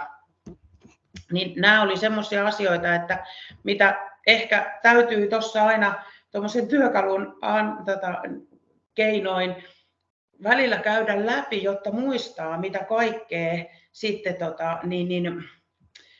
kaiken taustalla on. Ja itse asiassa munkin tarina on se, että mun isä on kuollut silloin, kun mä olin 12, ja kun isä kuoli, mä sanoin, että tätä paikkaa ei myydä, vaikka me ei asuttu täällä tilalla, vaan tuossa lähellä olevassa keskuksessa, ja se on ehkä se syy, minkä takia mä täällä nyt sitten yrittäjänä oon, että tässä on tämmöinen taustalla oleva syy. Ja sitten se, että mikä tästä ehkä sitten puuttu vielä tästä työkalusta silloin, en tiedä onko tänne lisätty, niin oli se, että kun ne ihmiset tulee tänne meille, niin tämä on kokonaisvaltainen elämys. Eli ne kaikki, mitä mä äsken kerroin, mitä näkee, se kukon kiekaisu, meillä on kiuruvetisiä maatiaiskanoja ja ne lampaat, jotka toivottaa tuossa pihassa tervetulleeksi ja niiltä saa ihan takuu varmasti sitä villaterapiaa ja joka ikinen voikukanlehti, minkä jaksaa kerätä, niin ne lampaat tulee sitä sit innolla hakemaan. Ja sitten se, että kun tulee tänne meidän kahvilarakennukseen, niin täällä tuoksuu tuore pulla ja lähiruoka, joka on tehty näistä oman tilan tuotteista ja sitten lähitilojen pääasiassa luomutuotteista, mutta ainakin läheltä tulleesta ruoasta. Ja niin nämä on semmoiset asiat, mitkä tässä tätä työkalua läpikäydessä sitten tuli mieleen. Ja tietysti tämmöisenä 50 plus ihmisellä, niin kun toi some ei ole niin tuttu juttu, niin sitä on tarvinnut ehkä harjoitella eri lailla käyttämään. Ja sitten se, että tämmöisetkin niin kuin työkalut ja muut, niin ne vähän kyllä on semmoisia, että sitten tuleeko aina käytettyä, kun tämä työ vie. Mutta jos te haluatte meidän tilaan tutustua, niin meillä on kyllä Instagram ja Facebook-sivut, joita me yritetään melkeinpä päivittää jollain lailla siellä kertoilla, että mitä vähän täällä tapahtuu. Hakolan marjatila löytyy molemmista, Instagramista ja Facebookista. Ja ja sitten siellä oli tosiaan se tarina, no terveysnäkökohdat, marjathan on nyt parasta aatelia ravintosisällöltään tai ainakin niiltä ravintoarvoiltaan. Ja sitten on tämä yhteiskunnallinen hyöty, niin yrittäjänä on sitä mieltä, että mahdollisimman paljon pitää olla yhteydessä muihin yrittäjiin ja muihin lähelle kuntaan ja muihin matkailualan ihmisiin ja myös näihin kouluihin, että tosiaan meillä tehdään vähän tämmöistä, meillä on Kiipulan erityisammattikoulu tuossa ihan muutaman kilometrin päässä ja sieltä meillä on joka vuosi opiskelijoita ja sitten näistä muistakin Lepaalta ja Hyvinkäältä, että koulutusyhteistyö on niin kuin meille tosi tärkeää. Mutta sen verran tämä nyt on tämmöinen, kun täällä meillä pienellä tilalla niin touhutaan monenlaista ja aina on jotain kesken ja tämä on kuitenkin se, mistä ne meidän eurot tulee, niin sitten justiin aina näitä hankkeita pohtii, että joskus voisi ajatella sitä, että jos esimerkiksi siellä Kauhavalla ne maanviljelijät ja maatalousyrittäjät ei ole välttämättä niistä hankkeista kiinnostuneita, niin se voi johtua myös siitä, että kun on paljon töitä, niin ne hankkeet tehdään silloin, kun on sitä omaa vapaa-aikaa. Ja kuinka moni on valmis sitten käyttämään sen oman vapaa-ajan sitten niiden hankkeiden tekemiseen ja puhumaan tämmöisissä seminaareissa ja käymään kaikenlaisia koulutuksia ja olevaan aktiivinen, niin se on aina vähän semmoinen, että joskus tulee mieleen, että voisiko niihin hankkeiden hintoihin myös laskea se, että ne yrittäjät, jotka osallistuu niihin hankkeisiin, niin myös heille laskettaisiin siitä palkkaa tai kulukorvausta. Että se on aina pois siitä tuottavasta työstä, aina täytyy tehdä niin kuin valintoja, niin se, että monelle yrittäjälle se ei ole mahdollista. Ja kyllä sitä aina itsekin henkilökohtaisestikin miettii, että tästä mä en nyt saa palkkaa, että mun täytyy niin kuin tehdä yöaikaan sit se, mistä mä sitä palkkaa saan. Tämä oli tämmöinen pieni yrittäjäpuheenvuoro tähän loppuun. Mutta kiitos. Kiitos Outi. Ja mä vastaan heti tuohon, että mä oon ihan samaa mieltä tuosta, että me ollaan nyt tässä AgroBridges-hankkeessa ihan hirveästi, siis me ollaan niin suuressa kiitollisuuden velassa niin kuin kaikille, jotka tähän on osallistunut niin kuin sillä hyvää hyvyyttään ja omalla ajallansa, että se ei ole tosikaan, ja mä en ymmärrä, miten tällainen hanke on ylipäätänsä laitettu niin kuin alullensa, että oletetaan, että ihmiset on niin kuin, siis varmasti onkin niin kuin antamassa sitä omaa aikaansa, mutta kyllä mä niin kuin olen myös sitä mieltä, että korvaus kuuluisi heille, jotka tässä on niin kuin suuresti ollut auttamassa, niin olet ihan oikeassa, että tämä on ihan niin kuin mun mielestä ollut hassu hanke.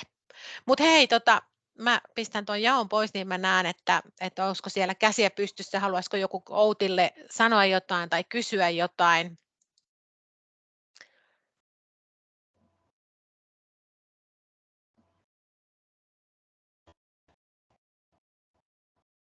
Mä muistan jo tosiaan Outin kanssa paljon puhuttiin ja valitettavasti tuohon työkaluun ei ole tullut sitä sellaista niin kuin tavallaan sitä tunnelmaa tai sitä sellaista, että kun toihan nyt pyörii aika lailla sen, no ei nyt yhden tuotteen ympärillä, mutta aika perus niin kuin sen tekemisen äärellä, että ei ole tuossa työkalussa otettu huomioon, että niin kuin sullakin on paljon erilaista. Ja mun mielestä puhuit tosi hyvin siitä, mikä tuli siellä Kauhajoen ruokamarkkinoillekin yhden tuotteen kanssa, kun keskustelin, niin tuli esiin tavallaan se, että jokaisella tuotteella on tavallaan se identiteetti. Ja se identiteetti ja brändi säilyy sillä tuotteella vaan melkein tässä lyhyessä ruokaketjussa, lähiruokaketjussa, että jos sä sen myyt sitten jollekin tukulle tai jollekin jälleenmyyjälle, niin se periaatteessa se sun porkkana ei olekaan sitä sun porkkanaa, vaan se on porkkana niiden muiden porkkanoiden joukossa. Ja se koettiin myös hyvin tärkeäksi tavallaan sen identiteetin säilyminen tuossa niin kuin tuottajalta kuluttajalle ketjussa. Joo, se on ihan totta. Ja tähän mun piti sanoakin just se, että meilläkin tuotteet myydään ihan pääasiassa suoraan tilalta. Niin silloin niin kun, se, että kun sille tuotteelle saa itse kertoa sen, mistä se on tullut, niin siinä säilyy se semmoinen niin kun, semmoinen tuotteen oma identiteetti. Kyllä. Juurikin näin. Ja toisaalta se, että me myös halutaan, että ne ihmiset tulee meille tänne, että ne näkee, että mistä ne tuotteet tulee. Joo, kyllä. Se on aivan totta. Mutta hei, minä kiitän Outi. Tämä oli oikein kiva puheenvuoro. Kiitos sinulle, että tulit kertomaan meille. Meillä olisi sitten vielä seuraava tuottaja, eli Maarit. Ja Maarit tosiaan jossain tuossa kohtaa sanoikin, että istut siellä Saksassa, niin onko sä Maarit mutella? No niin, hyvä. Onko sulla jotain, haluatko sä jakaa? Mun mielestä pitäisi olla ihan mahdollista, niin sieltä vaan laittaa jako päälle, niin ei pitäisi olla mitään kommervenkkejä. En ole niin pitkään aikaan käyttänyt Teamsia, että katsotaan miten tämä onnistuu, mutta Joo. Eli sieltä share ja sitten sä voit joko valkata, että jaatko sä jotain ohjelmaa vai jaatko sä koko näytön. joo. No niin, tämä rupeaa edistyä. Nyt näemme, kiitos. Joo. Okei, mutta mä en näe niinku itse sitä täältä Teamsin kautta sitä esitystä. Aha, okei. Ei se, aika jännä, mutta ei se mitään. Sulla on se tuommoisessa ei-esitysmuodossa, en tiedä haluatko vielä kliksutella ja muuttaako se sen sitten esitysmuotoon, mutta Joo, katsotaan vielä tuosta, näkyykö se nyt niinku paremmin? Joo, nyt se on esitysmuodossa, Joo. Kiitos. Tämä on hauska, kun ei näe yhtään, mitä siellä Teamsissa tapahtuu, kun tämä on tässä esitysmuodossa tässä koneella, mutta joo, anyways, kiitos kutsusta tänne tilaisuuteen ja terve kaikille. Mun nimi on Maarit Rockenfeller. Olen ollut yrittäjänä noin 20 vuotta tuossa Ruuslan marjatilalla ja perinteitä meillä on noin 100 vuotta, vähän yli 100 vuotta marjanviljelyssä ja mansikanviljelyssä nimenomaan. Ja talvisin teen markkinoinnin konsultointia tai olen tehnyt markkinoinnin konsultointia erilaisissa tehtävissä ja toiminut kaupallisena asiantuntijana. Viimeisin positio yrittäjyyden lisäksi oli tuolla Biotalousinstituutissa Saarijärvellä. Ja Ruuslasta muutama sana täällä Keski-Suomessa Laukaassa, 25 kilometriä Jyväskylästä Koilliseen. Ollaan mansikkatila, nykyään hyvin pieni sellainen. Meillä on noin 3 hehtaaria, mutta aikaisemmin ollaan oltu huomattavasti isompi. Ja sitä kautta myöskin yksi Keski-Suomen johtavia marjatiloja tai mansikkatiloja nimenomaan. Ja miltä me sitten, meillä on aika yksinkertainen tämä meidän tuoteportfolio, että tässä on periaatteessa meidän tuotteet. Ainut, mikä tästä puuttuu, sitten on itsepoiminta tästä kuvasta. Eli meillä on litramarjaa, sitten ollut tämmöisiä roveita ja 5 kilon mansikkalaatikoita. Ja tämä meidän toiminta perustuu siihen, että tässä on meidän myyntipiste tuosta Jyväskylän satamasta. Perustuu siihen, että me saman päivän aikana kerätty marja sitten myydään keskisuomalaisille, jyväskyläläisille, laukaalaisille kuluttajille. Sitä ei viilennetä eikä pakasteta millään tavalla, vaan tuoreena suoraan kuluttajalle. Sillä tavalla me saadaan siitä tuotteesta myös se paras hinta. Ja se hinta on varmasti yksi niistä merkittävimmistä tekijöistä, minkä takia tuottajat sitten haluaa myydä suoraan kuluttajalle. Ja toki sekin, että se laatu säilyy, on sitten siellä kuluttajalla. Ja laatu ja maku säilyy, niin on kuluttajalle niitä merkittäviä tekijöitä sitten lähteä hakemaan sitä suoraan tuottajalta sitä ruokaa. Tässä on sitten tämmöinen promotraktori, mikä meillä oli Valtran kanssa tehty yhteistyönä aikanaan. Tätä ei ole nyt ollut moneen vuoteen, mutta tämä pyörii sitten Jyväskylän keskustassa ja tämä oli hyvä esimerkki siitä, että mitenkä sillä, että laitetaan niin kuin promotraktori ja sitten laitetaan pitsilaatikoihin mansikat, niin miten sillä saadaan sitten sitä tuotteen hintaa nostettua aika merkittävästi. Eli siinä hyvin helposti saattoi myydä muutamassa tunnissa 100 kiloa litramarjaa. Tarkoittaa 200 litraa Jyväskylän keskustassa, niin se on ihan merkittävä myyntimäärä sitten pienelle tuottajalle.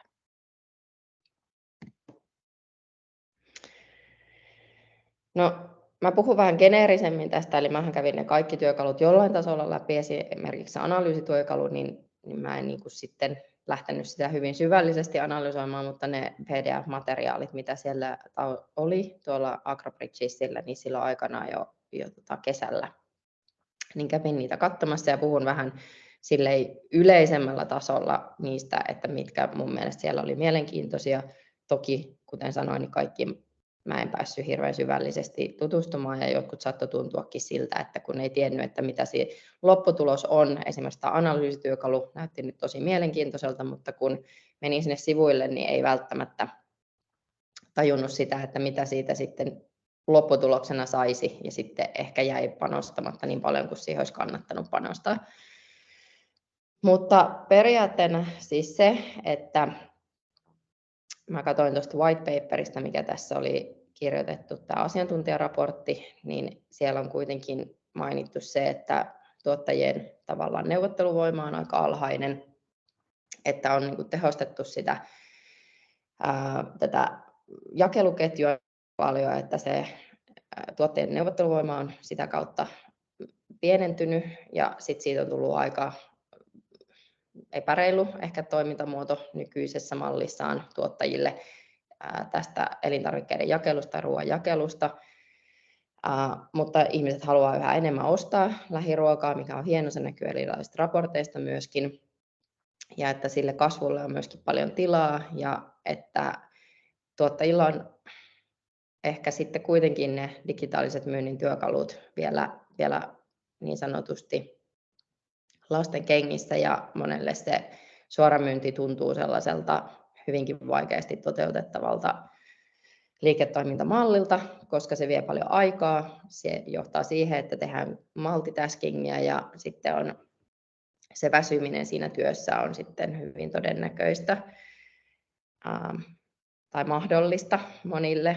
Sitten se kausitoiminnan vaihtelut on suuria, tai se toiminnan vaihtelut on suuria kausiluontoisesti, joka aiheuttaa sen, että siellä se aiheuttaa niin kuin ongelmia siihen myyntiin, että niin kuin meilläkin esimerkiksi 2 viikossa tai 3 viikossa pitäisi pystyä myymään koko se meidän satosen vuoden liikevaihto, joka sitten jokainen ymmärtää, että se on aika haasteellista niin kuin perinteisillä myynti- ja markkinointimenetelmillä, mutta on ne digitaaliset myyntikanavat siitä, että on tuonut siihen tosi paljon tehokkaita työkaluja.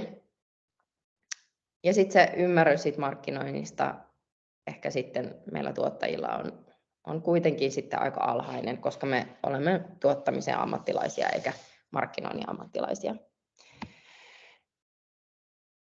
No sitten mä haluaisin puhua muutamalla sanalla siitä, että mun mielestä oli kiva, eli täällä oli tämä Unique Selling Point-työkalu, joka itse asiassa on aika tärkeä, eli tämmöinen niin kuin uniikki myyntiväittämä työkalu, ja mun mielestä tämä kiteyttää aika paljon asioita, että mistä kannattaa ehkä mun mielestä lähteä liikkeelle, kun miettii sitä suoramyyntiä toki siitä, että pystyykö siihen ja haluaako ja onko resursseja tehdä sitä, mutta sen jälkeen jos tekee päätöksen, että kyllä, niin sitten sen jälkeen tietysti kommunikaatio on aika merkittävää.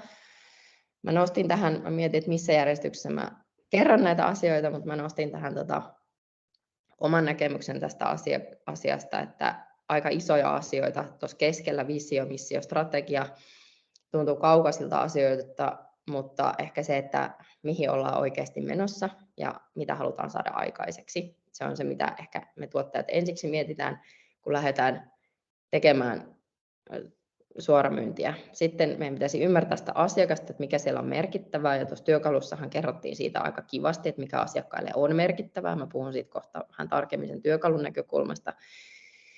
Sitten meidän pitäisi ymmärtää sitä markkinaa, eli sitä, että mitä muut tuottajat siellä markkinoilla tekee, tai mitä muut ehkä myöskin elintarvikkeiden jakelijat, kuten vähittäiskaupat tekee, ja miksi me ollaan uniikkeja.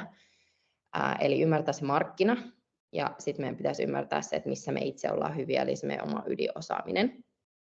Ja vasta sitten sitä kautta muodostuu se markkinointiviestintä. Mutta tässä työkalussa mun mielestä aika kivasti oli hypätty suoraan tuohon niin sanotusti ratkaisuihin, jonka mä ymmärrän. Mutta halusin vain nostaa, että se ehkä pohdinta pitäisi olla laajempi, niin että se markkinointiviestintä olisi tehdokasta. Mutta mun mielestä nämä on aika kivoja nämä tässä työkalussa nostetut asiat.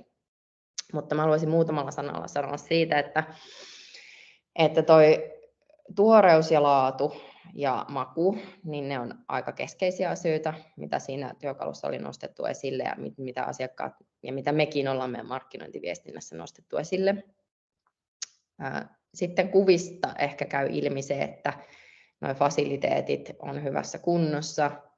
Se on aika tärkeä asia, mutta se on itse asiassa meille tuottajille ainakin Suomessa hyvin vaikea asia. Musta tuntuu, että se fasiliteettien kuntoon laittaminen maksaa hirveän paljon ja niiden kunnossa pitäminen on omanlaisen työ ja se on itse asiassa loputon suomutta ja sinne saa menee ihan mahdottomasti rahaa ja aikaa.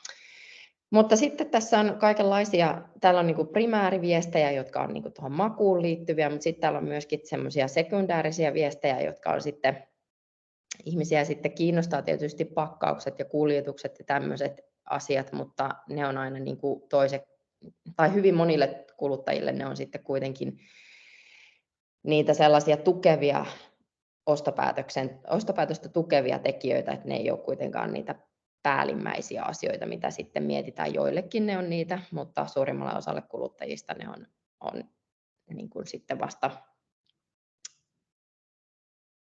niin sanotusti toisarvoisia, mutta tietysti myös merkittäviä. Joten mä halusin nostaa sen esiin, että tässä työkalussa oli tavallaan niin kuin kaikenlaisia kivoja väittämiä tai niin kuin kommunikaation tapoja tuotu esille tai viestejä, mutta sitten niitä voi vähän tuottajana miettiä, että mitä täältä oikeasti haluaa nostaa esille ja mitkä on niitä primääriviestejä ja mitkä on sekundäärisiä viestejä. Ja sitten Fair Prices on sinänsä aika mielenkiintoinen, koska me ei hirveästi kommunikoida välttämättä hintaa muuta kuin se lakisääteinen kommunikaatio. Ja tavallaan niin kuin minä tuottajana ajattelen niin, että se on silloin kun se on jopa niin kuin kallis, niin se on reilu niin sanotusti myöskin kaikille. Tietysti me puhutaan nyt mansikasta eikä jauhelihasta eikä perunoista, mutta tavallaan se fair prices, niin mitä se tarkoittaa, se on niin suhteellinen käsite. Ja että ruoan niin kuin ei missään tapauksessa mun mielestä pitäisi olla, meillä on jotenkin sellainen käsitys, että ruoan pitäisi olla halpaa, mutta ehkä tuottajana en ajattele ollenkaan siitä asiasta sillä tavalla. Koska me käytetään myöskin rahaa kaikenlaisiin luksustuotteisiin. Ja ruokahan on terveyden tukipilari, että sinänsä niin kuin se ruokaan rahan panostaminen niin on merkittävä asia, niin että se oma terveys säilyy. No sitten oli tuollainen avoimien ovien päivä, tavallaan, mä en tiedä oliko se työkalu vai oliko se tällainen, oliko se työkalu, tämä avoimien ovien päivä? Se oli niitä tapahtumaoppaita siellä ja sitten tapahtumaoppaissa. Joo, sieltä mä haluan nostaa tämän esille, koska se oli aika hauska ja mä nostan esille sen, että esimerkiksi Keski-Suomessa oli 4H-kerho järjestänyt nyt tuolla Hankasalmella tällaisen avoimien ovien päivän, jossa oli sitten eri tilat sieltä Hankasalmelta ja Niemisjärveltä niin kuin, piti avoimia ovia ja se oli mun mielestä tosi kiva. Me käytiin varmaan 5 eri tilalla ja se oli niin kuin ihan mahtava se päivä. Joten ehkä tämä on niin kuin sitten kaikenlaisten järjestöjen vastuulla järjestää tällaisia päiviä ja sitten meidän tuottajien vastuulla osallistua niihin. Mutta idea on sinänsä kiva, mutta toteutusvastuu jollakin muulla kuin tuottajalla.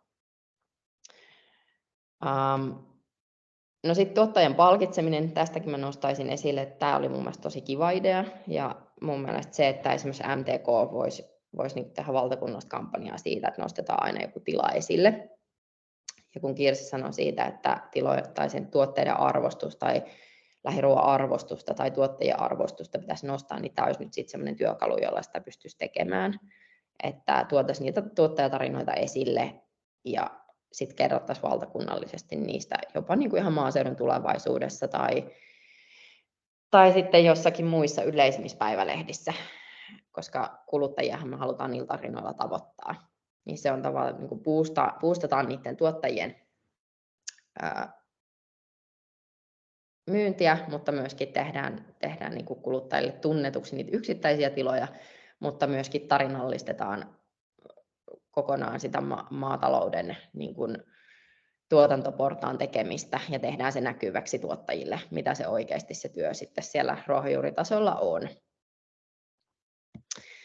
No sitten konkreettisesti niin kuin maatilan töihin, mun mielestä tämä merkitse minut työkalu oli erinomainen ja tässä 2, eli nämä listaukset siitä, että mitä mun mielestä tämä pitäisi jotenkin viedä sitten päiville viestiä, että mun mielestä tämä pitäisi jotenkin niin kuin saada jalkautettua tämä työkalu.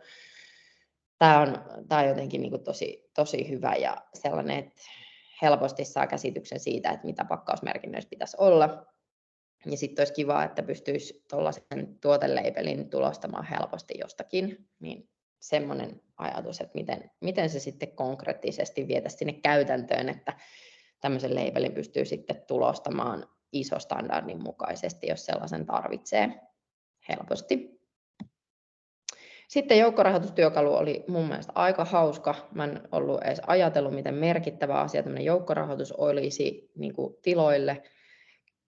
Tämä on niin kuin mahtava tapa sen sijaan, että se marssii pankkiin, niin itse asiassa tarinallistaa se oma niin kuin tilan tarina ja ne tuotteet ja sitten mennä tavallaan markkinoida se joukkorahoitus instrumentissa kuluttajille. Ja mun mielestä mä voisin puhua tästä varmaan puoli tuntia, että miksi tämä on tärkeä, mutta on niin kuin tärkeää osallistaa niitä kuluttajia sitten osallistumaan, jos he taloudellisesti investoi johonkin, niin sitten he myöskin tavallaan kokee sen omakseen ja sitten myöskin se pankkien tavallaan vipuvoima siinä tuotannon rahoittamisessa ei ole niin suuri ja sitten se valta ei niin kuin kumuloidu sitten vain pankeille tästä meidän ruoantuotannosta.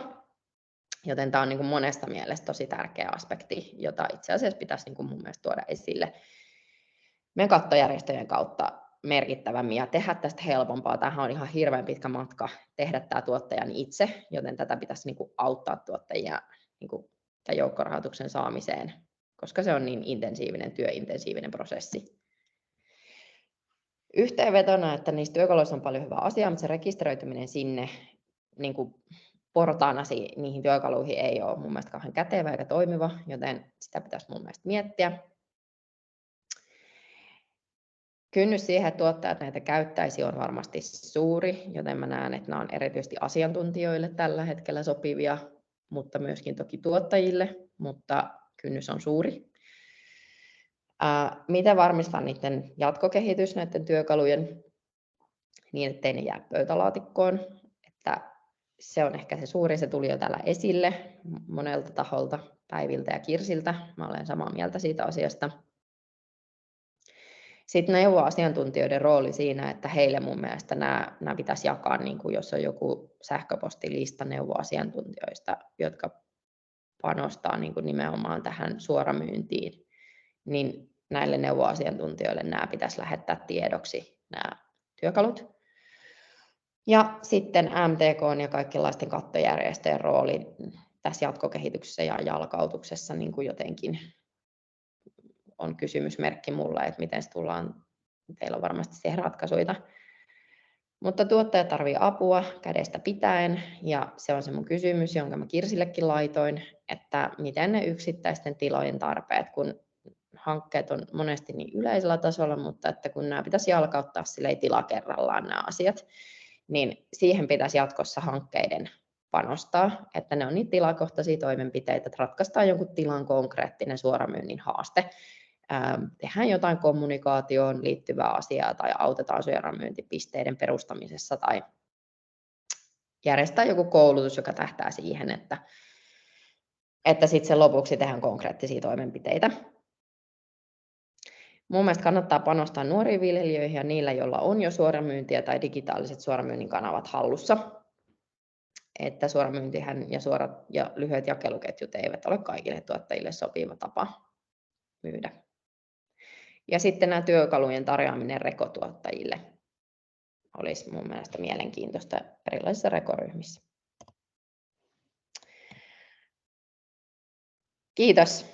Onko Kiitos Maarit. kysymyksiä Todella ihana kattava.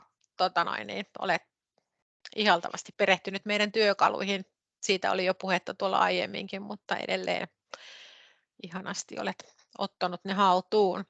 Niin, onko Maaritille kysymyksiä? Täällä Mervi nosti kätensä. Mervi, kysy vaan.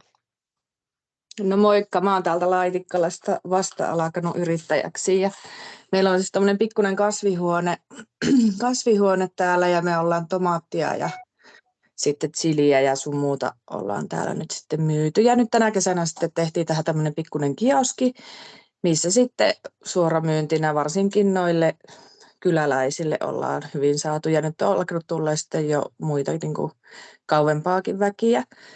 Ja siis oli tosi hyviä pointteja noista kaikista niin kuin näillä äskeisillä tai tilallisilla, jotka puhu äsken, niin tosi hyviä pointteja ja mulla on vähän eri, mä oon käsityöläinen, niin mä oon lähtenyt tähän silleen vähän soitellen sotaan, että mä en tiedä siis viljelystä oikein mitään, mun mies on lihanleikkaaja, mutta tää on niinku hänen kotitila, mihin me ollaan nyt niinku tultu ja sitten perustettiin tuo kasvihuone ja ollaan alettu siinä nyt niinku sitten, nyt on 3. vuosi menossa ja sitten ollaan just haettu sitä, että mikä on se tie, millä me oikeasti voitaisiin pärjätä tässä.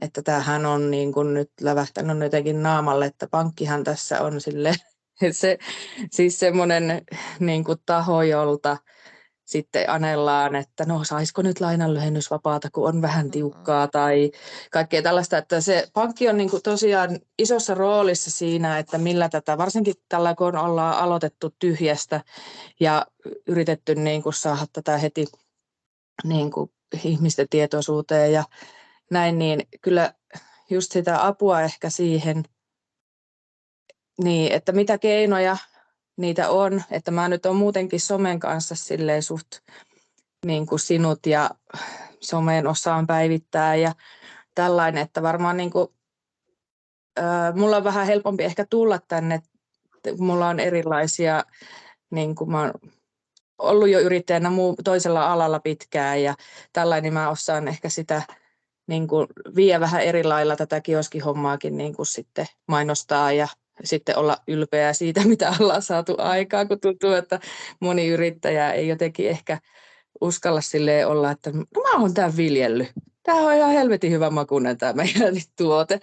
Niin, mulla on ehkä sillä vähän, kun mä tuun muualta, niin mulla on ehkä vähän helpompi jotenkin myyä sitten tai saada tätä niin kuin kioskitoimintaa tähän.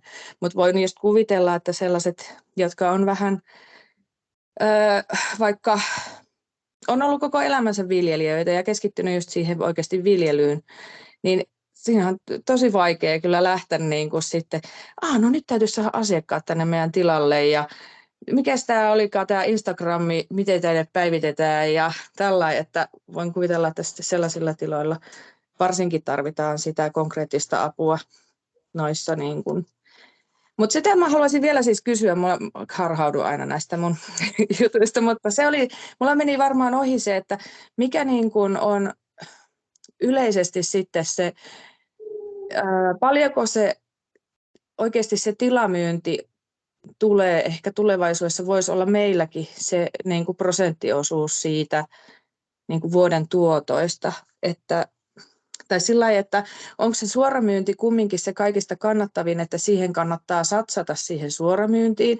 No mä oon huomannut, että se tuo sitä niin kuin nopeata rahaa sillain niin kuin tilille, että saadaan seuraavat laskut maksettua ja näin. Että sitten kauppojen kanssa, kun me toimitetaan kaupoille, niin siihen menee kauheasti aikaa siihen kuskaamiseen ja sitten ne rahat ei tule heti tilille ja on niin kuin sellaisia kaikkia, niin mä haluaisin jotenkin ne vinkkejä teiltä muilta siihen, että mikä on se, mihin kannattaisi keskittyä. Että meilläkin ollaan nyt niin kuin kokeiltu just ravintoloita, tai meillä on pari semmoista hyvää ravintolaa, joille me niin kuin sitten tarjotaan meidän tuotteita, ja sitten meillä on muutamia kauppoja, ja sitten meillä on tätä suoramyyntiä ja tällaista, että mikä se olisi, mihin kannattaisi niin kuin satsata, että onko siinä järkeä siinä suoramyynnissä. Niin kuin rahallisesti tuntuu, että on, ja se niin kuin, niin. No mutta haluaisin tietää siis muilta viljelijöiltä sitä, että onko siinä järkeä. Kukas haluaa ottaa kopin ja vastata? Onko se Maarit? Vastaanko minä ensiksi? Vastaa sinä. No mä oon lähtenyt siitä, että tukkuri ajaa pihaan ja kertoo mulle millä hinnalla. Ei ihan niin, mutta sanotaan, että karkeasti niin, että tukkuri kertoo mulle, kun hän kiertää ensiksi peltojen kautta ympäri, että hän näkee paljon, kun marjaa on pellossa, että minkälaisella hinnalla hän sitä ostaa, että mikä se meidän myyntipaine on siihen, että mä myyn 100% itse kuluttajille kaiken. Ja aika pitkälle sanelen sen hinnan, että millä mä myyn.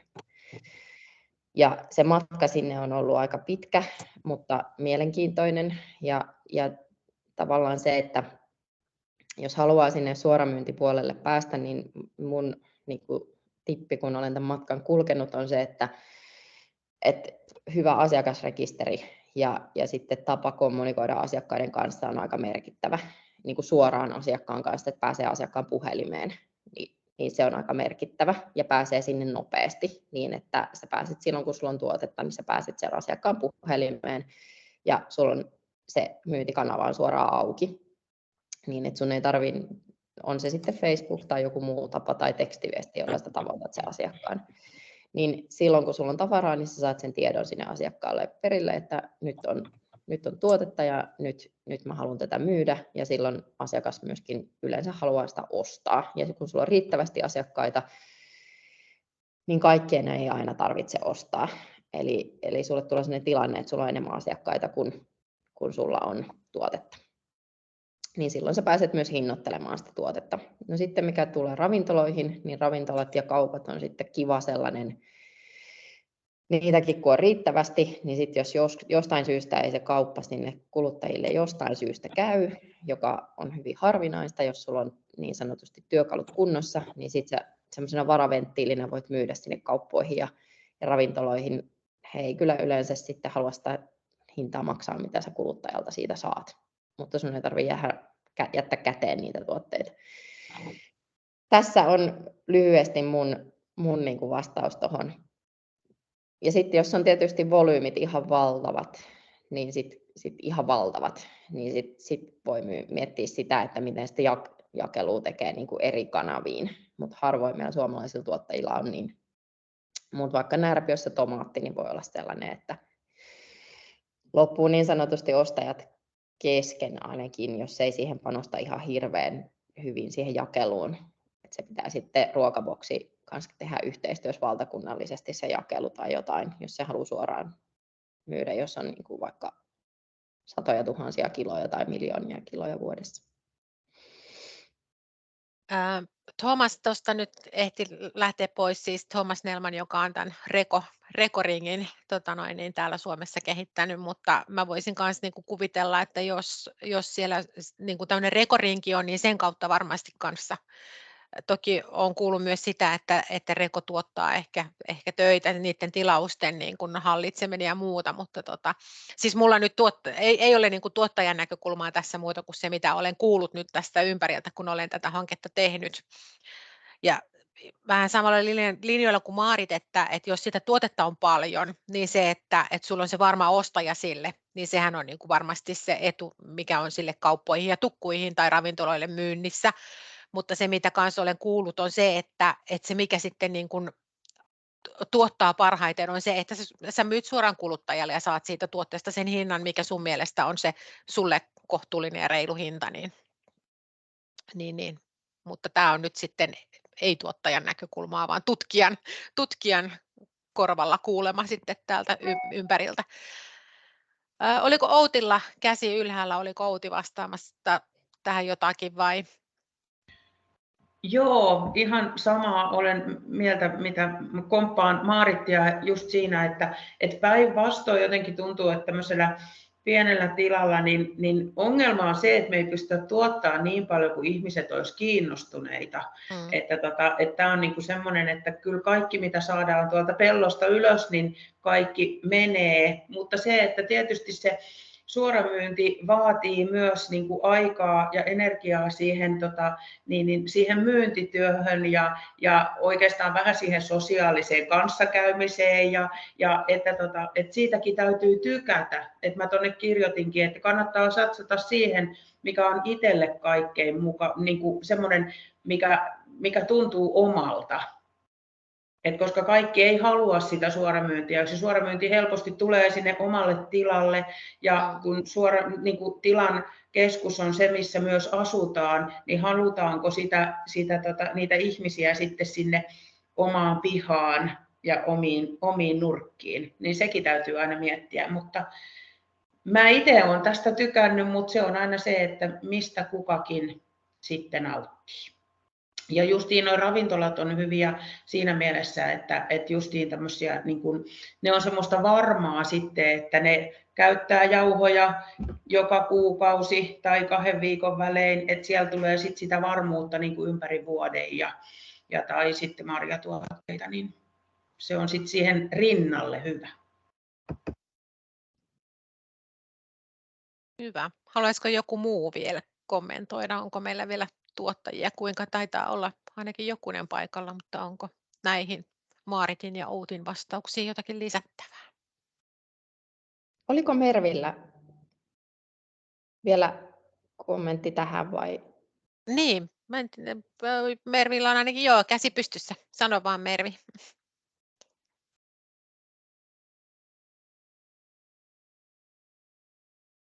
Onko sulla mikki pois päältä?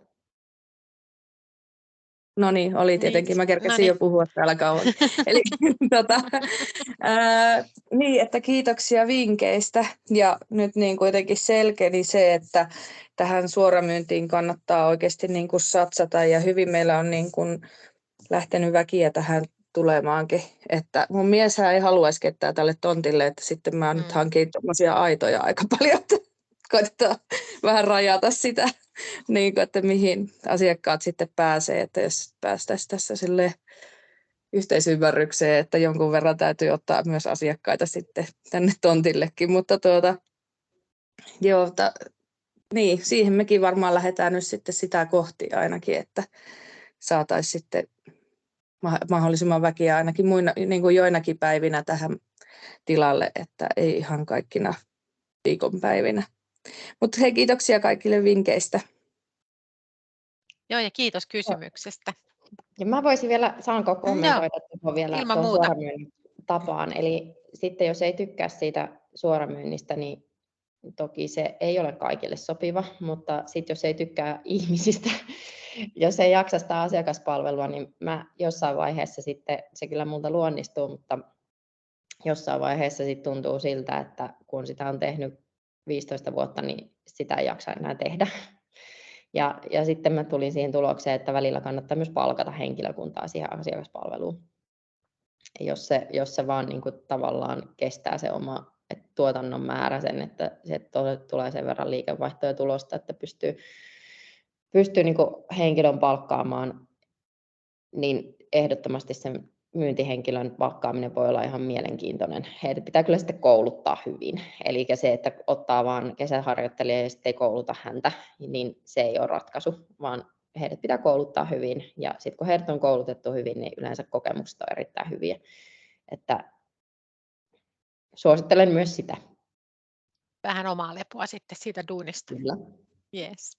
Kirsillä oli vielä tuossa puheenvuoropyyntö. Niin. Joo, ihan niin kuin meidän alueen kokemuksia täältä Lohjalta, niin yksi mahdollisuushan suoramyyntiin on tämmöinen niin kuin kioskityyppinen, missä ei ole ketään, että totta kai siinä on niin kuin riskit, että miten niin kuin, luotetaan siihen, että kuinka tarkkaan asiakas punnitsee ja laittaa rahat, mutta niin kuin itse käytän tosi paljon tuossa meidän kylällä on perunakioski ollut siis aina ja välillä siellä on kesällä siitä muitakin tuotteita ja Karjalohjan puolella on esimerkiksi iso puutarha, jonka tuotteet on siis meidän lähialueen vähittäiskaupassa, mutta siellä on myös tämmöinen kylmämyyntipiste, mikä pohjautuu ihan puhtaasti niin kuin luottamukseen ja sinne kirjataan vihkoon, että mitä on ostanut, kuinka paljon rahaa jättänyt. Et sekin on, siinä on isoja riskejä, mutta niin kuin se on ainakin meidän alueella toiminut näissä parissa yrityksessä ihan loistavasti. Hyvä. Ja haluan uskoa hyvää siinä mielessä ihmisistä, että he arvostavat tuottajien työtä ja että ei nyt sitten kukaan käy sieltä tekemässä tällaista vilunkipeliä sitten näissä tuottajien kioskeissa ja muuta. Hei, me ollaan menty jo aika reilusti yliajalle. Mä kiitän ihan hirveästi kaikkia osallistujia ja puhujia ja mielenkiintoista keskustelua ollut ja tämä ilmeisen tärkeä aihe. Ja mä laitan teille osallistujille tästä semmoisen, taas hanke vaatii tämmöisen kyselylomakkeen lähettämisen tästä tilaisuudesta. Taisi tulla joku automaattinen jo viesti ilmoittautuneille, että mitenkä meni tilaisuus, mutta laitan vielä tämmöisen kyselylomakkeen ja laitan myös linkin tuonne Toolboxiin siihen viestiin, ja myös sitten tästä on tulossa 10.10. semmoinen kuin Train the Trainer-tilaisuus, joka pidetään englanniksi, mutta siellä käydään myös niin kuin työkalupakkia läpitte, ja siinä mielessä, että annetaan sitä ohjeistusta, että miten näitä työkaluja voi sitten esitellä niin kuin eteenpäin, että jos jotakuta kiinnostaa niin kuin käydä siellä kuuntelemassa, niin se on myös semmoinen muistaakseni 2 tunnin juttu, kun se mahtoi olla, mutta tosiaan 10.10. on tiistai ja silloin aamupäivällä sellainen. Mutta hei, minä kiitän oikein paljon ja toivottelen hyviä syksyisiä ilmoja teille ja kaikkia hyvää. Moi moi! Moi ja Moi moi. kiitos kaikille. Kiitos. Kiitos. Hei. Kiitos, hei hei. Kiitoksia, moi. Kiitos. Moi moi. Kiitos, moi. Kiitos, moi.